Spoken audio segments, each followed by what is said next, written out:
ఎడారిలో సెలయేర్లు. అక్టోబర్ 19. యెహోవా నిబంధన మందసము వారికి ముందుగా సాగెను. సంఖ్యాకాండము 10:33.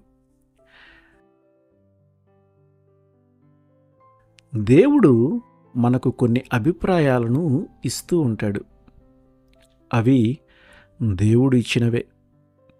అయితే వాటి గురించి అనుమానం లేకుండా వాటిని స్థిరపరచటం కోసం కొన్ని సూచనలను ఇస్తాడు.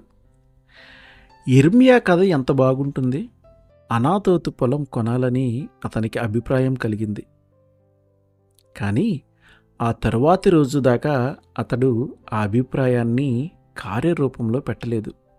అయితే అతని తండ్రి వల్ల పుట్టిన వాని కుమారుడొకడు వచ్చి దాన్ని కొనమని అడగటం ద్వారా యిర్మీయాలో కలిగిన ఆ అభిప్రాయాన్ని స్థిరపరిచాడు. అప్పుడు యిర్మీయా అది యెహోవా వాక్కు అని తెలుసుకున్నాడు.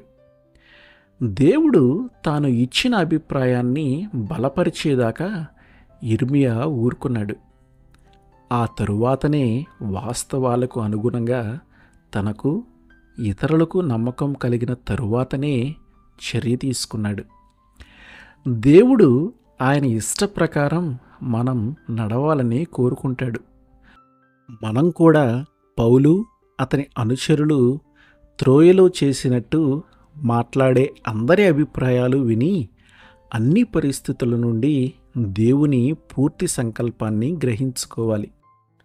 దేవుని వ్రేలు ఎటువైపుకైతే చూపిస్తున్నదో అటువైపుకే ఆయన చెయ్యి మనలను నడిపిస్తుంది.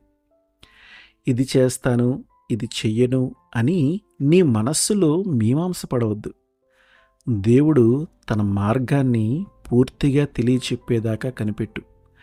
ఎటు వెళ్ళవలసింది స్పష్టంగా తెలిసేదాకా కదలనక్కర్లేదు.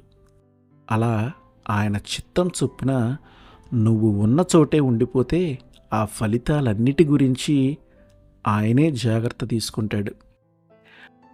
మన మెరగని మార్గాల ద్వారా తన వారిని నడిపిస్తాడు. ఆమేన్.